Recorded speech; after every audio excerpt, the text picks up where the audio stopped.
आज का हमारा टॉपिक है what do various nutrients do for our body.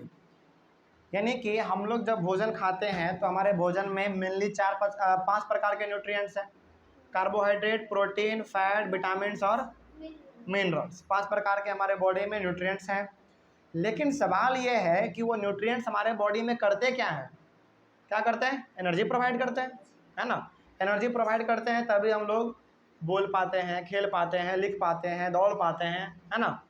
School में 6-6 घंटे 5-5 घंटे पढ़ पाते हैं। क्यों? क्योंकि हम लोग भोजन खा रहे हैं, भोजन में न्यूट्रिएंट्स है और न्यूट्रिएंट्स 5 प्रकार के होते हैं और वो हमको एनर्जी दे रहा है, तभी हम लोग कुछ भी काम कर पाते हैं। ठीक है ना। चलिए खैर आगे क्या लिखा हुआ देखते हैं इसके बारे में। Carbohydrates mainly provide energy to our body. Carbohydrate का काम क्या है? हमारे बॉडी को एनर्जी प्रोवाइड करना, है ना। हालांकि सारे का काम है क्या? एनर्जी प्रोवाइड करना, है ना। इसमें से मेनली जो हमारा मेन है वो क्या है? कार्बोहाइड्रेट है। लेकिन कार्बोहाइड्रेट का भी बात हमारा एक और है, चलिए जानते हैं इसके बारे में। हालांकि न्यूट्रिएंट्स हमारे पास बहुत सारे हैं, 5 है ना। सभी का काम अपना अलग अलग है, ठीक है ना। तो कार्बोहाइड्रेट हमको क्या देता है? एनर्जी देता है। उसके बाद फिर fats give much more energy as compare to the same amount of carbohydrate. Carbohydrate से ज़्यादा एनर्जी आपको कौन देगा? फैट देगा। कौन देगा? फैट देगा। ठीक है आगे। Foods containing fats and carbohydrates are also called energy giving foods. देखो, जिस भी फूड में कार्बोहाइड्रेट और फैट मिले उस फूड को हम लोग एनर्जी गिविंग फूड भी कहते हैं, क्योंकि इन दोनों का काम ही क्या है? हमारे बॉडी में एनर्जी प्रोवाइड करना, है ना। तो जिस भी फूड में कार्बोहाइड्रेट और फैट मिले उस फूड को हम लोग एनर्जी गिविंग फूड कहेंगे। क्यों कहेंगे एनर्जी गिविंग फूड? क्योंकि वो एनर्जी ही तो हमको देता है ना। आगे बढ़ते हैं, फिर क्या लिखा हुआ है। Proteins are needed for the growth and repair of our body. देखो, सबका ना अलग अलग फंक्शन है। जैसे कार्बोहाइड्रेट और फैट का क्या काम है? एनर्जी देना, है ना। लेकिन प्रोटीन का क्या काम है? प्रोटीन का काम है हमारे बॉडी में ग्रोथ कराना और हमारे बॉडी को रिपेयर करना। रिपेयर का मतलब हो गया कि कहीं पे कट छट जाता है ना, तो वो किसके वजह से रिपेयर हो पाता है? किसके वजह से भर पाता है? प्रोटीन के वजह से, है ना। तो प्रोटीन का काम क्या है? प्रोटीन का काम है हमारे बॉडी में ग्रोथ कराना। जैसे हम लोग बचपन में छोटे थे, आज देखो कितने बड़े हो गए, तो ग्रोथ हुआ ना, हमारा साइज बढ़ गया ना। तो ये क्यों हुआ? क्योंकि हमारे बॉडी में प्रोटीन है। क्या है? प्रोटीन है। उसके बाद जैसे कहीं पे हम लोगों को घाव हो जाता है, कहीं पे कट छिट जाता है, तो वहाँ पे ना बाद में देखते हैं हम लोग मरहम में से लगाते हैं तो दोबारा वहाँ पे हमारा मसल्स भर जाता है। क्यों भर जाता है? क्योंकि प्रोटीन है। प्रोटीन का दो काम है, ग्रोथ और रिपेयर। रिपेयर का मतलब क्या? खराब है उसको ठीक करके दे दो। तो हमारा यदि घाव हो गया तो मतलब क्या? वहाँ पे खराब हो गया हमारा, उसको ठीक करके दे देता है हमको, है ना। तो चलिए आगे बढ़ते हैं फिर। Foods containing protein are often called body building foods. तो जिस फूड में आपको प्रोटीन मिले उस फूड को हम लोग कहेंगे बॉडी बिल्डिंग फूड्स, क्योंकि वो बॉडी को बिल्ड करता है, बनाता है। यानी कि हमारा यदि ग्रोथ हो रहा है, बचपन से लेकर आज हम लोग बड़े हो गए हैं, तो क्या हो गया? हमारा बॉडी बिल्ड हो रहा है ना, बड़ा हो रहा है। तो बॉडी बिल्डिंग फूड भी हम लोग उसको कहते हैं, ठीक है ना। और एक और कारण है, जैसे हमारा कोई चीज़ कट छट गया तो वहाँ पे हमारा दूसरा मसल्स आ जाता है। मतलब क्या हो गया? वो हमारा बिल्ड कर रहा है, यानी कि वहाँ पे उसको भर रहा है, उसका भरपाई कर रहा है ना। तो जिस भी फूड में, ऊपर में क्या था? जिस फूड में आपको कार्बोहाइड्रेट और फैट मिले उसको हम लोग कहते थे एनर्जी गिविंग फूड, और जिसमें प्रोटीन मिले उसको हम लोग क्या कहेंगे? जल्दी जल्दी क्या कहेंगे उसको? नहीं, उसको कहेंगे हम लोग बॉडी बिल्डिंग फूड, ठीक ना। चलिए आगे बढ़ते हैं फिर। Vitamins help in protecting our body. Vitamins also help in keeping our eyes, bones, teeth and gums healthy. Vitamin का काम क्या है? विटामिन का काम है हमारे बॉडी को प्रोटेक्ट करना। यानी कि हमारे यदि मान लो हमारे यदि हमको कभी बुखार हो गया, सर्दी खांसी हो गया, है ना, इन सभी से हमको बचाता कौन है? विटामिन बचाता है, ठीक ना। यदि मान लीजिए आपके बॉडी में विटामिन नहीं रहेगा ना, तो आप हमेशा बुखार ही रहेगा आपको, हमेशा आपको सर्दी रहेगा, हमेशा आपको खांसी रहेगा। लेकिन क्या आपको हमेशा होता है ऐसा? नहीं होता है ना। तो हमारे बॉडी में जब विटामिन घट जाता है तो जाके आप बीमार हो जाते हैं। लेकिन फिर से दवाई खाते हैं, विटामिन आ जाता है हमारे अंदर, ठीक हो जाते हैं, है ना। तो विटामिन का काम है हमारे बॉडी को प्रोटेक्ट करना, यानी कि सर्दी खांसी बुखार ये सब जो हो गया, जो हमारे अंदर कीड़ा मकोड़ा चला जाता है गलती से, उससे हमको ये बचाता है विटामिन। उसके बाद विटामिन क्या करता है? हमारे आँख को, हड्डी को, दांत को, जम्स को, यानी कि अलग अलग प्रकार के हमारे जो बॉडी के अंदर ऑर्गन है, यानी कि सिस्टम जो हमारा है, उसको वो क्या करता है? देखो यहाँ पे साफ लिखा हुआ है, उसको मतलब स्वस्थ रखता है, हेल्दी रखता है ना। इसीलिए ना हम लोग विटामिन डी नहीं लेंगे तो हो सकता है कि हमको चश्मा लग जाए, है ना। हो सकता है कि विटामिन डी मेरे अंदर उतना नहीं रहेगा, कहीं पे गिरेंगे हड्डी टूट जाएगा तुरंत, है ना।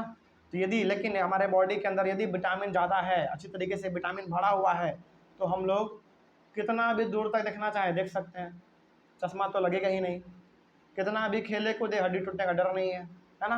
तो विटामिन होना ज़रूरी है। आगे बढ़ते हैं फिर। Vitamins are of different kinds known as different names. हमारे पास विटामिन अलग अलग प्रकार के होते हैं, है ना। जैसे यदि आप कभी डॉक्टर के पास जाएं तो वो कहता है कि आपके बॉडी में ना विटामिन का कमी हो गया है। इसका मतलब क्या हो गया, कहीं ना कहीं आपके बॉडी में विटामिन का कमी है, तो वो क्या करता है, दवाई देता है ना। तो दवाई को हम लोग खाते हैं तो दोबारा हमारा जो विटामिन का कमी था वो पूरा हो जाता है ना। चलिए, तो विटामिन का अलग अलग नाम है, जैसे क्या देखिए, some of these are vitamin A, vitamin C, vitamin D, vitamin E and K. यानी कि विटामिन अलग अलग का नाम है, विटामिन का नाम अलग अलग है। There is also a group of vitamin called vitamin B complex. एक और हमारा विटामिन का ग्रुप है जिसको हम लोग कहेंगे क्या, विटामिन बी कॉम्प्लेक्स। यानी कि विटामिन का अलग अलग नाम है, याद रखना। विटामिन ए, विटामिन बी नहीं होता है, विटामिन ए के बाद विटामिन सी। तो vitamin A, vitamin C, vitamin D, vitamin E and K. उसके बाद फिर हमारा एक और ग्रुप है विटामिन का जिसका नाम है विटामिन बी कॉम्प्लेक्स। ठीक है, आगे बढ़ते हैं फिर। देखो और क्या लिखा हुआ है, our body needs all types of vitamin in small quantities. और हर एक प्रकार के विटामिन हमको चाहिए, चाहे वो विटामिन ए हो, सी हो, डी हो, ई हो, के हो, या फिर विटामिन बी कॉम्प्लेक्स हो। हर एक प्रकार के विटामिन हमको चाहिए, तभी जाके हम लोग अच्छे तरीके से विटामिन के कारण हम लोग सर्वाइव कर पाएंगे, है ना। दौड़ पाएंगे, खेल पाएंगे, पढ़ पाएंगे। कोई डाउट इसमें? चलो, अब सभी विटामिन का अलग अलग फंक्शन है, अलग अलग काम है। जैसे देखो, जैसे यदि हम लोग को बुखार होता है तो बुखार का दवाई अलग है ना। सर्दी का दवाई अलग है, खांसी का दवाई अलग है। उसी प्रकार से हर एक विटामिन का फंक्शन भी अलग अलग है, काम भी करने का तरीका सबका अलग अलग है। तो जैसे यहाँ पे देखो, vitamin A keeps our skin and eyes healthy. Vitamin A का काम क्या है, हमारे आँख को और हमारे स्किन को, यानी कि हमारे चमड़े को हेल्दी रखता है, वो स्वस्थ रखता है, ठीक है ना।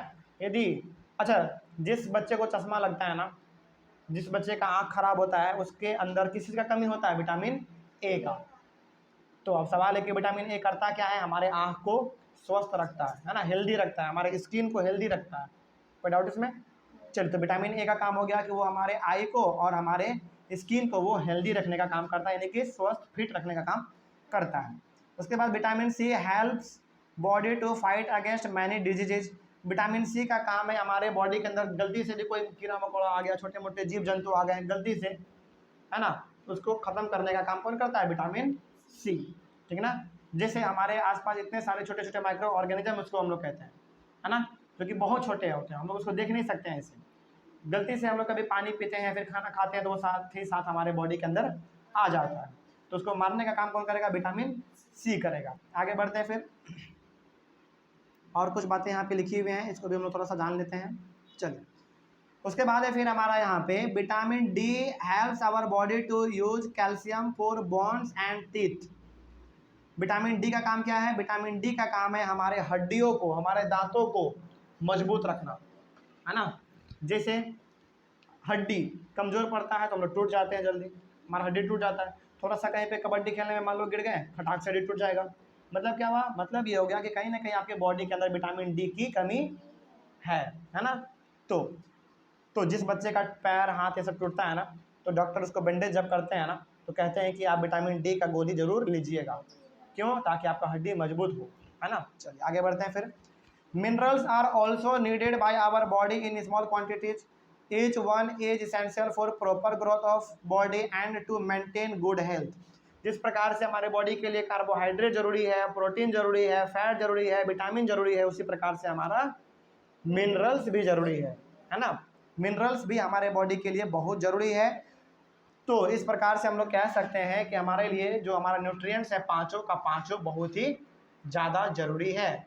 मिनरल्स और विटामिन तो कोई भी हो, सबका सब हमको ज़रूरी है। आगे बढ़ते हैं फिर।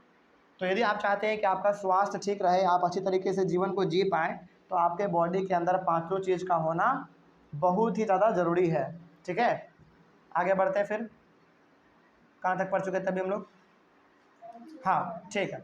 Also our body needs dietary fibre and water. Dietary fibres are also known as roughage. Roughage is mainly provided by plant products in our foods. अब देखो हमारे बॉडी को ना डाइटरी फाइबर भी चाहिए और वाटर भी चाहिए, यानी कि केवल और केवल carbohydrate, protein, fat, vitamin, mineral से तो काम नहीं चलेगा ना. हमको क्या चाहिए? डाइटरी फाइबर भी चाहिए और वाटर भी चाहिए. अब बात है कि हमारा डाइटरी फाइबर क्या है. देखो डाइटरी फाइबर को हम लोग रफेज कहते हैं, रफेज कहते हैं. और ये रफेज हमारा जिस प्रकार से विटामिन ये सब ज़्यादा इंपॉर्टेंट है ना, उसीलिए हमारा रफेज भी एग्जाम्पल रफेज भी हमारे बॉडी के लिए बहुत ज़्यादा इंपॉर्टेंट है. और ये रफेज आपको कहाँ से मिलेगा? प्लांट प्रोडक्ट से मिलेगा. यानी कि जब हम लोग प्लांट के प्रोडक्ट को खाएंगे ना, जैसे मूली, गाजर, है ना, फिर से कच्चा आम, इस सब में क्या प्रेजेंट है? रफेज प्रेजेंट है. जिस प्रकार अच्छा इसीलिए ने कहा जाता है कि हरे सब्जियों को आप ज़्यादा खाइए. क्यों कहा जाता है? क्योंकि उसमें रफेज होता है. और रफेज भी हमारे बॉडी के लिए उतना ही इंपॉर्टेंट है जितना मिनरल्स है, विटामिन्स है, कार्बोहाइड्रेट है, प्रोटीन है, फैट है. ठीक है. और उसके साथ ही साथ वाटर, पानी के बिना तो कुछ भी नहीं है ना. तो यदि आपसे कोई पूछे कि डाइटरी फाइबर हमारा क्या होता है, तो डाइटरी फाइबर हमारा मेनली क्या है? रफेज है. और ये रफेज आपको प्लांट प्रोडक्ट में मिलेगा, यानी कि जो कि प्लांट से बन के आया है ना, उसमें आपको देखने को मिल सकता है. जैसे गाजर, नींबू, खीरा, ये सब में हमारा रफेज होता है ना. चलिए आगे बढ़ते हैं. फिर इसीलिए कहा जाता है कि हरे सब्जियों को ज़्यादा खाना चाहिए, पेड़ पौधे के सब्जियों को ज़्यादा खाना चाहिए. बाहर के कुरकुरे, बर्गर, पिज्ज़ा को नहीं खाना चाहिए उतना, सही में नहीं खाना चाहिए, क्योंकि उसमें विटामिन मिनरल बहुत कम होते हैं. लेकिन जो हमारे रफेज होते हैं, जो प्लांट वाले सामान होते हैं ना, उसमें बहुत ज़्यादा होता है ना. आगे बढ़ते हैं. फिर क्या लिखा हुआ देखिए, whole grains and pulses, potatoes, fresh fruits and vegetables are main source of roughage. तो रफेज आपको किसमें किसमें मिलेगा? अनाज में मिलेगा, दाल में मिलेगा. अनाज में हमारे कौन कौन आ जाएंगे? चावल, गेहूँ, ये सब आ जाएंगे हमारे, है ना. दाल में मिलेगा, आलू में मिलेगा, फ्रेश फ्रूट यानी कि फल में भी मिलता है, सब्जी में भी मिलता है. इन सभी में आपको क्या मिलेगा? रफेज मिलेगा. यानी कि मोटा मोटी जो आप कह सकते हैं कि जो हमारे प्लांट वाले फूड हो गया, प्लांट वाले वेजिटेबल हो गया, फ्रूट हो गया, अनाज हो गया, इन सभी में आपको रफेज देखने को मिलता है ना. और ये रफेज हमारे बॉडी के लिए बहुत ज़्यादा इंपॉर्टेंट है, क्योंकि ये आपके ग्रोथ को बढ़ाता है ना, आपके मेंटल पावर को बढ़ाता है, आप हेल्दी रहते हैं, फिट रहते हैं. आगे बढ़ते हैं. फिर उसके बाद फिर क्या है देखिए, roughage does not provide any nutrients to our body but it is an essential component for our body. This helps our body get rid of undigested food. लेकिन एक बात जानकर आपको हैरानी होगी कि जो रफेज है ना, रफेज हमको किसी प्रकार का न्यूट्रिएंट्स प्रोवाइड नहीं करता. यानी कि रफेज जब हम लोग खाएंगे तो वो आपको ना कार्बोहाइड्रेट देगा, ना प्रोटीन देगा, ना फैट देगा, है ना, ना ही विटामिन देगा, ना ही मिनरल देगा. लेकिन फिर भी वो हमारे बॉडी के लिए इम्पॉर्टेंट है. फिर भी हमारे बॉडी के लिए वो इम्पॉर्टेंट है. इम्पॉर्टेंट इसलिए है क्योंकि अनडाइजेस्टेड फूड को वो बाहर कर देता है. जो हमारे बॉडी में जो अनडाइजेस्टेड फूड है, जो हम लोगों ने नहीं पचा पाया, है ना, उस भोजन को वो हमारे बॉडी से क्या कर देता है? बाहर निकाल देता है. कौन? रफेज. ठीक है ना. चलिए, तो इस प्रकार से आप कह सकते हैं कि रफेज के कारण हमारा जो पाचन शक्ति है वो भी बहुत ही अच्छा रहता है. यदि आप हरे सब्जियों को, हर एक फलों को आप ज़्यादा खाएंगे तो हो सकता है कि आपको जल्दी पेट का गड़बड़ी देखने को नहीं मिलेगा, है ना. आपका जो पाचन शक्ति है वो हमेशा चालू रहेगा, अच्छा रहेगा, ठीक रहेगा. उसके बाद water helps our body to absorb nutrients from food. Water भी हमारे बॉडी के लिए एसेंशियल है ना. वाटर क्या करता है? जो भी हमारे फूड में न्यूट्रिएंट्स है, हमारे फूड में न्यूट्रिएंट्स हो गया carbohydrate, protein, fat, vitamin, mineral, ये सब क्या है? हमारे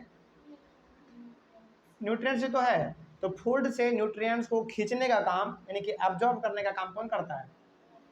नहीं, वाटर करता है ना. और वाटर के वजह से ही हम लोग आज इतने अच्छी तरीके से जी पा रहे हैं, है ना. अब जरा सोचो, यदि पानी हम लोगों को बहुत प्यास लगा हो और यदि पानी ना मिले तो किस प्रकार से हम लोग बेचैन हो जाते हैं ना. वही बात है. समझ गए बात को? चलिए, तो वाटर का काम क्या है? वाटर का काम है फूड में से न्यूट्रिएंट्स को एब्जॉर्ब करना. एब्जॉर्ब करने के बाद फिर क्या करता है? देखो वाटर, हाँ यहाँ तक तो हो गया. उसके बाद फिर क्या है? देखो, it also helps in throwing out some waste from our body as urine and sweat. तो पानी का काम यहाँ पे और भी है. जैसे यूरिन यानी कि पेशाब जिसको हम लोग कहते हैं हिंदी में, पेशाब हो गया, पसीना हो गया, ये सब हमारा क्या है, हमारे बॉडी का वेस्ट प्रोडक्ट है, इसका कोई बॉडी में यूज नहीं है ना। तो वाटर क्या करता है, वाटर का यहाँ पे दो फंक्शन आपने जान लिया, वाटर करता है फूड में से न्यूट्रिएंट्स को एब्जॉर्ब, ठीक है। दूसरा काम इसका यह है कि वाटर हमारे बॉडी से वेस्ट प्रोडक्ट को बाहर निकालता है, किसके रूप में, पेशाब के रूप में यानी कि यूरिन के रूप में, और दूसरा स्वेट के रूप में यानी कि पसीने के रूप में, ठीक है ना। चलिए कोई डाउट इसमें, आगे बढ़े, आगे बढ़ते हैं फिर। We get most of the water that our body needs from the liquid we drink such as water, milk and tea. तो हमारे बॉडी को अब सवाल है कि लिक्विड मिलता कहाँ से है, लिक्विड मिलता कहाँ से है, यानी कि पानी कहाँ से मिलता है। पानी हम लोग जब पीते हैं तो वहाँ से भी मिलता है, चाय जब हम लोग पीते हैं तो वहाँ से भी हमको पानी मिलता है, और जब हम लोग दूध पी रहे होते हैं तो उस समय पे भी हमको पानी मिलता है। अब बहुत सारे बच्चों को कन्फ्यूजन ये होता है ना कि चाय पी रहे हैं तो पानी कहाँ से आएगा। नहीं, चाय में भी पानी है। चाय आप किससे बनाएंगे, दूध से ही बनाएंगे ना, दूध से बनाएंगे, और दूध में पानी होता है, प्योर दूध नहीं होता है वो, उसमें पानी होता है। गाय भी यदि दूध देती है ना तो वो प्योर दूध नहीं है, उसमें भी पानी का मात्रा है, ठीक है। तो आपको पानी अलग अलग रूप में मिल सकता है, चाय पियेंगे तब भी आप पानी पी रहे होंगे, दूध पियेंगे तब भी आप पानी पी रहे होंगे, पानी पियेंगे तब तो आप पानी पी ही रहे हैं, है ना। चलो, तो पानी आप इस तरीके से ले सकते हैं अपने बॉडी में। Also we get most of the water from cooked food, और इसके साथ ही साथ हमको ज़्यादातर जो पानी मिलता है वो कहाँ से मिलता है, भोजन, बने हुए भोजन से, है ना। जैसे मान लीजिए यदि आप चावल बना रहे हैं तो क्या चावल आप बिना पानी के बना लेंगे, नहीं बना पाएंगे ना कहीं चावल में भी क्या है, पानी है ना। तो पानी हमारे बॉडी के लिए बहुत ज़्यादा इंपॉर्टेंट है, ये उतना ही इंपॉर्टेंट है जितना कि हमारे बॉडी के लिए न्यूट्रिएंट्स जरूरी है, पांचों न्यूट्रिएंट्स जरूरी है, उसी प्रकार से हमारा वाटर भी जरूरी है। चलिए, इस टॉपिक में कोई डाउट है, इसमें कोई कन्फ्यूजन, तो इसमें आपको कोई भी डाउट हो ऑनलाइन वाले बच्चे को, यदि आपको कोई भी डाउट हो तो आप कमेंट करके पूछ लीजिएगा, ठीक है। चलिए, उसके बाद फिर हम लोग पढ़ेंगे अपना नेक्स्ट टॉपिक बैलेंस्ड डाइट के बारे में, ठीक है ना। चलिए, thank you very much and have a nice day.